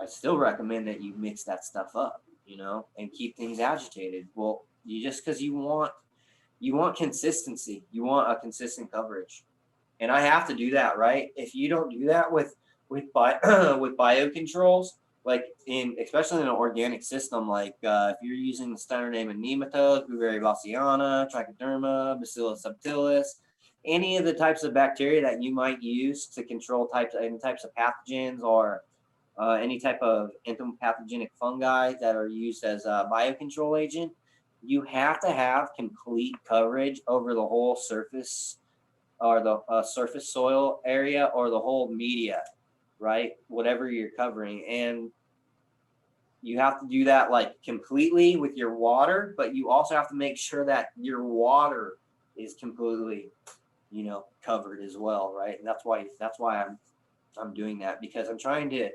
maximize efficacy of these biocontrols and these other things. especially too, right? So a lot of times if when I'm doing soil testing and I get my saturated paste test back and I get a soil audit back and I'm looking at the levels that need to be adjusted, there's a lot of it's mostly just the dry amendments, things like gypsum and that can be top dressed. But there are things that are using just tiny amounts of. We're talking about teaspoons per for yards. You might use like two tablespoons or 2 teaspoons of something for an entire yard of soil. So when you have something like in that type of application where it's that small, well, then you can put it into your water source if it's soluble, and you need to agitate it because you're trying to get complete coverage to make sure that that soil has the adequate amount. So that way, when you test, you're seeing that fall into solution, so it's available for the plant. Does that make sense? Yeah, it does. It does. So, yeah, I want to point out too. I enjoyed your other video the other day about the grinding up of the cannabis leaves and composting them, back to your plant. That make perfect sense to feed your plant with the plant, with your method like that. At what rates are you feeding with the bokashi? If I'm willing to start composting my leaves and start feeding with that regimen, what would how long was that? How long does that shelf and at what application rates It should would I have a feed pretty with? good shelf life. Hopefully, about 2 years. I noticed that it's a great. I need to get it tested, right? I haven't had it actually tested by a lab, and I want to do that so I can look at the biology. I'm pretty confident that I already know what the biology is because I introduced the microbiology, and they're all facultative anaerobes that create endospores, so they're gonna still be there, and the pH is where they need to be for the for those for that consortium to operate, right? So, but however, when I water with that, I want to see how that falls into solution and compared to. So what I'll do is I'll take a soil test and then I'll do a saturated paste test with just water, and then on the same soil I'll do a saturated paste test, but instead of using just water, I'll have the amount that I would typically use, maybe 15 milliliters per gallon of water, and I'll send that into them with the compost material solution and see how it falls into solution that way. That way I can see the additional amount of extra minerals and nutrients in that are in that solution when it's being fed to the plant. So I'm also curious. Do you see like an organic scale market being able to compete with, like, say, a hydro side of people that the Rockwell hydro side of things, or do you see it being more aimed towards like a craft market? Do you think they could actually keep up on an organic large scale? Yeah, really simply too, especially if you're gonna lay down really long beds with the BMAT systems, automated watering. I mean, here's the thing, dude. I'm not using compost teas, which you know, I do use the like what I said. I'll test and things that are water soluble, especially the amino nitrogen. I'll water that in, right? I don't know if I can water that in through Blue Map, but I can also top dress with that too. I don't necessarily need to water that stuff in. So if you're scaling really large, the stuff that you typically would be watering in that you might not be able to water in through a blunt mat system, you could have just regular fert lines set up that would be used for like commercial greenhouse system, and you kind of implement, instead of you have the fertigation lines which can handle salts and those types of things, the amino acids, or things like agsil or water soluble calcium, or like water soluble gypsum, stuff like that. Those can be run through conventional fertigation lines. If you're going to do water only, you could do like a blue mat system. But with the way that I'm doing it, I'm really just kind of remineralizing. So if I'm scaling something huge and I'm doing massive beds, that tiny amount that I'm using for per yard, let's say I have 100 yards, it turns into a lot more. It turns into enough that I can put into a powdered solution, mix that up, and then top dress them in, right? And then all I have to do is water in. So if I have a way to automate the watering, that's the biggest, I think, time. That takes a pretty decent amount of time, the watering, right? If you have to water individually or by hand at scale. Another thing too is for scaling, a lot of what we do at our facility is just pruning the plants, right? I pinch my plants very, very, very early, really early. And so they grow out into bushes really, really fast. And all I'm mainly doing is just bottom pruning, so constantly doing that, like not constantly, but on a schedule, like, day 21, a flower, doing a final prune, or, the week before you flip, pruning everything up. There's just different, you can do it differently. Different people have different methods, but I'm just saying a lot of what I do is just, pruning, re-amending, adding water. It's not super complicated, and it can definitely be scaled. I mean, we are scaling.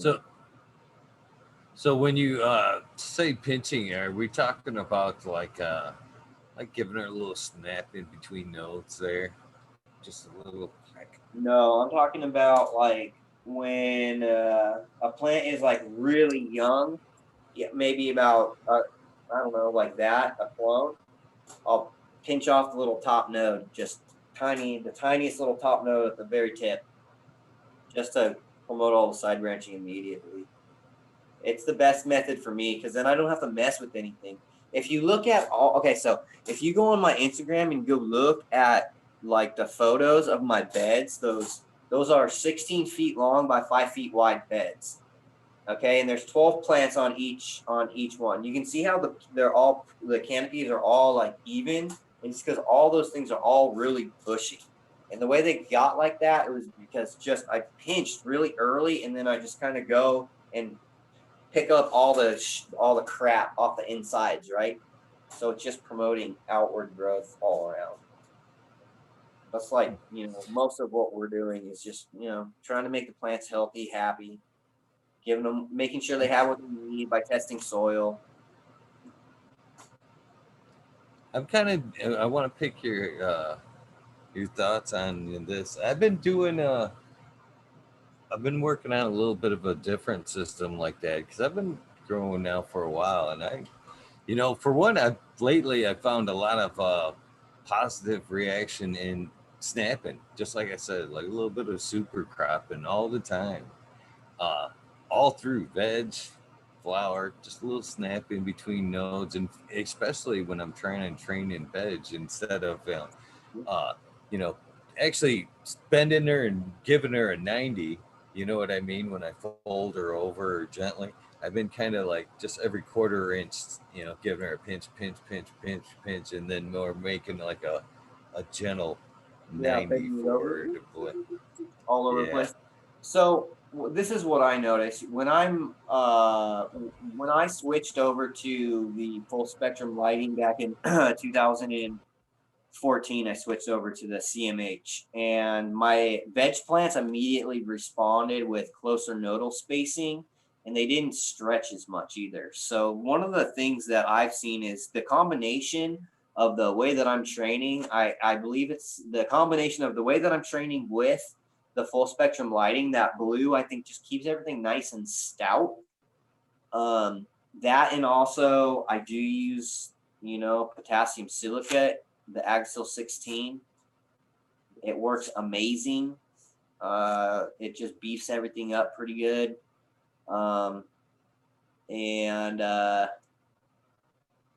but there are varieties, right? It can be contingent on genetics, because the ZMAC that I'm running, as well as the Aussie Lotto and the Death Breath, they all have to just be like they're in veg right now, and I have to snap necks all the time, like constantly, because if I don't do that, they're going to get too big and the canopy is going to be uneven, and I want to try to have an even canopy through my room, even though I'm doing multiple varieties. And I can keep it pretty consistent in veg by snapping necks, and I'll keep doing it in flower, if I have to. But what happens is in flower, once they get flipped, those first couple of weeks, that's when things will either show like how they're gonna, how they'll level out. And so there's a lot of work that kind of has to be maintained to keep a nice even canopy. And that's one of the ways, to help increase productivity, is keeping things consistent, so you get, consistent lighting, consistent coverage, everything's, solid. Yeah, this is what I wanted to pick your brain about. This is a technique I've been working on for, I don't know, about a year and a half, maybe two, is letting them grow up untopped till they're about, maybe 10 inches. And you're getting the internodal sections where they're just starting to show. You can just barely see the leaves. You know what I'm saying? You just see them start to develop. Something's going on there. And I've been stripping them down all the way up, all the way up, and then just leaving the top and the first two fan leaves. And I've been noticing just that bottom just explode. I mean, I've got, like here's a good example right here of, a top, that girl's hasn't been, pushed out yet or untopped, but that bottom growth is kind of really exploded. And that's what happened when she was about this tall. I just stripped her right down and, let her everything except the top, probably about that. I left that and then just stripped the rest of her. And then she staggers for a minute, and then all that bottom growth just goes woof. And then after a while, when I'll just start bending these down, and it seems to be work out. I've got plenty. So I can see what you're doing, and what I'm doing is a little different, because I'm taking the apical bud site, the node. I'm removing it at a really young age, and then what I'm actually doing is removing all the bottom stuff as well. So I'm literally just promoting branching. So when they start to grow, they immediately start to promote those, and it gets kind of clusterfucked, right? I mean, you have to spend a lot of we spend a lot of time pruning and pruning these plants, because they start to branch out and become bushes so young, and we're like lollipopping when they're like tiny, like this big. We're lollipopping these things because they already have multiple branches, and then they get bigger, and you have to keep maintaining that that level. But as long as you do that, again, with the full spectrum lighting, the plant training, and just having a really healthy soil that's has everything available to them. I mean, it works. You've been following along. I'm kind of just hoping you'll explain some of the science behind that. I mean, I know when I'm topping, when I'm diverting the growth down, but why is it when I leave that top and strip everything else down like that? How come I'm getting, instead of that top taking off and just going, north, how come that bottom's exploding now like that? Well, I think what's happening is you're removing the growth hormone auxin, and it has to recreate, and it's being recreated at the new sites. And that's kind of like signaling where all the new growth should, where the nutrients and minerals should be translocated. So they can have new growth. I think that's kind of like my understanding of it. It's due to like a hormone signaling chemical reaction. But I have plants, the Aussie Lotto, and I will literally I break them, dude. And they have huge knots on them too. And it's like a day later, bam, it's back up. And I literally am like breaking these things, 5, 6, 7, 8 times sometimes. And then I'm breaking down side branches too, not even just, main ones. It gets out of control sometimes. People, I think, sometimes are a little. They don't realize how resilient these plants can be. You know, they're afraid to give them a snap sometimes. They manipulate them a little harder than most. If you've got nice, good, strong, healthy plants, man, those things can withstand some punishment. I'll tell you what. I mean, a lot of this stuff too is like if you have a really good, healthy soil, your plants are doing good, VPD's on point, your things all dialed in, plants are looking healthy, and you're doing things like plant training or you're eliciting some type of stress factor that wouldn't normally happen because you're intervening to enhance some type of biological aspect or try to increase cannabinoid profile or try to promote something within the plant. That's one of the things that that we're essentially doing by doing these. We're promoting certain types of growth. We're redirecting energy, the plant's energy to different locations in the plant, so that way it has a different growth pattern. That's us manipulating the plant. I'm kind of getting a little sidetracked there. Just realized it's midnight already. Yeah, I was just getting ready to ask you when you were done speaking how you were hanging in there, because I'd rather you go out on a good note than go, man, I went on there and that fucker beat me to death. I don't. There's no way I want to go back on and be for another 4 or 5 hours. It's just not happening. Oh, I'd I like rather the you check routine, out on a man. good note and come I like back, the man. routine. Because I I've been. like the yeah. So have you had fun tonight? I mean, would Yeah, you man, be I interested in enjoy coming it. back? Yeah, definitely. I'm always willing. Just again, making sure that I have adequate time. I'm usually in bed I'm never up this late, so I'm well past my bedtime right now. Yeah, just hit me up. I'm usually available. I try to make myself available. It sometimes get a little overwhelming with a lot of the questions that I get, but I'm just gonna try to do more educational content.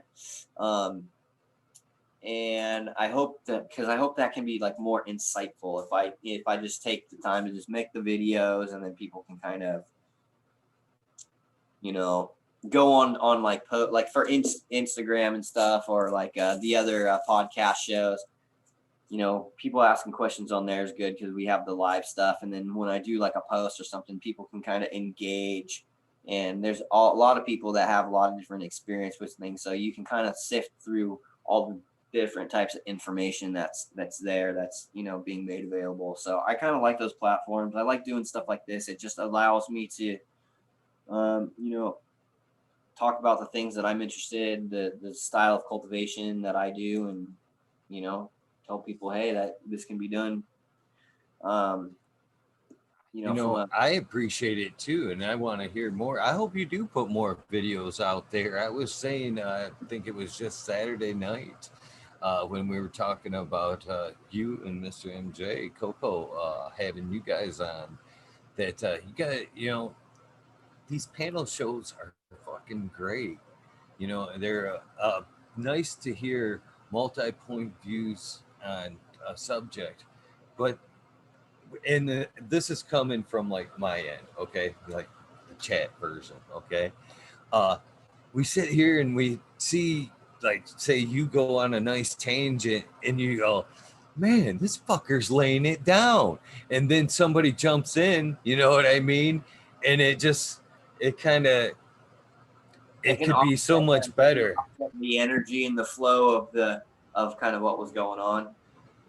Yeah, I would rather see just, a spotlight of you, just kind of telling it your method, without being interrupted in the complete method, without having to defend your point Well, of I view mean, occasionally, we didn't get but in this, super in depth into a lot of the science behind a lot of the methods that I'm using, but a lot of the stuff that I'm doing is based off of the research, and it's kind of translocated from different plants, different studies with different plants, like how these things are working, and so and don't misconstrue what I'm saying here. I love the show, and like I say, multi viewpoints definitely help. Different when you're looking at any problem. It's great to absorb multi angles just so you can look at the problem full spectrum. But when you're talking about like doing like a side videos, I think that'd be great, man. I've enjoyed the ones you put out already the last few weeks.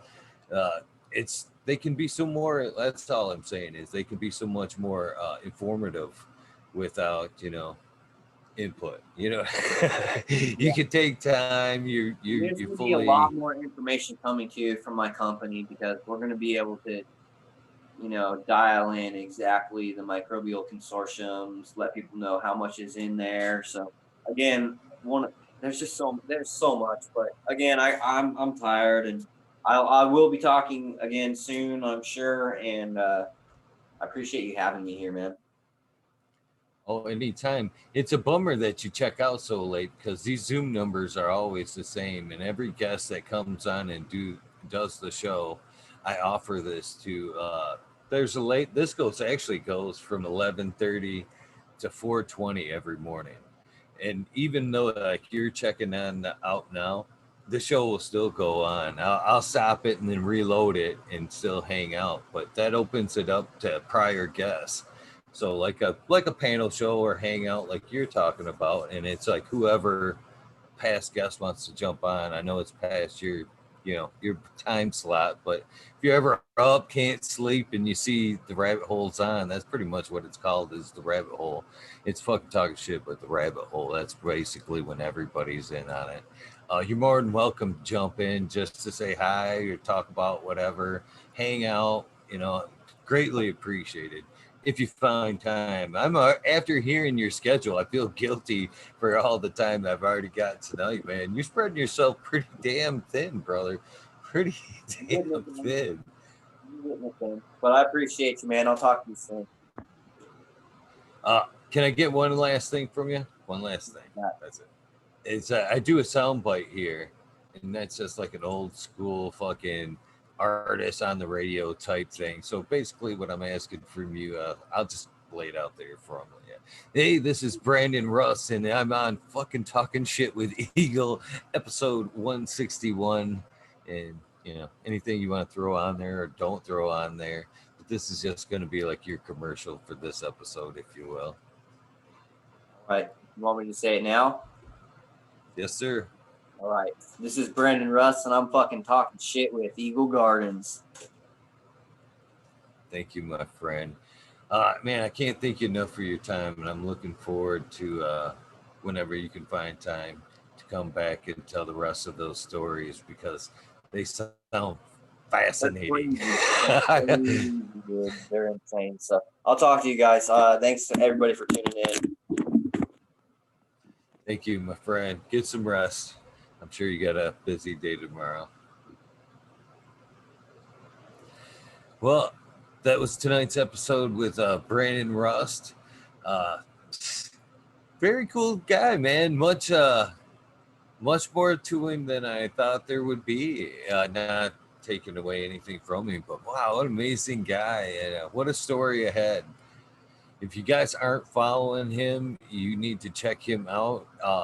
Both on Instagram, he does have a YouTube channel that he's starting to lay out some videos on, and of course, you can find his products at Bokashi Earthworks. Uh, it's a great way to support the community. And like I said, it's so much easier to support somebody that is much like yourself trying to better themselves. And help everybody out with a great product. And it sounds like that's something Brandon's doing with Earthworks, uh, Bokashi Earthworks there. So if that's something you're in the market for, please look Brandon up and check out his products over there at Bokashi Earthworks. And we look forward to hearing from him again and some of those crazy stories. But I thank you, Brandon, for your time. And you guys know the deal. I'm going to check out for a minute, probably get a drink other than this here coffee. And we'll reload up for the rabbit hole. If those of you that are just hanging out for the guests, I appreciate your time and as well. But the show does go on till 4:20 at least. So I will be back in a few. But for those of you don't, please do something nice for somebody. Random acts of kindness do save lives, and I'm a living example of that. And it can't be any more easier to do. Little hello, thank you. Spend some time on somebody's show like this, some free nugs. It's all good. But I'll be right back with the rabbit hole. Please come back. There's 63 currently. It'd be nice if most of you could come back and hang out. If you guys don't, I understand. Much love. Hope to see you tomorrow. Good night. See you.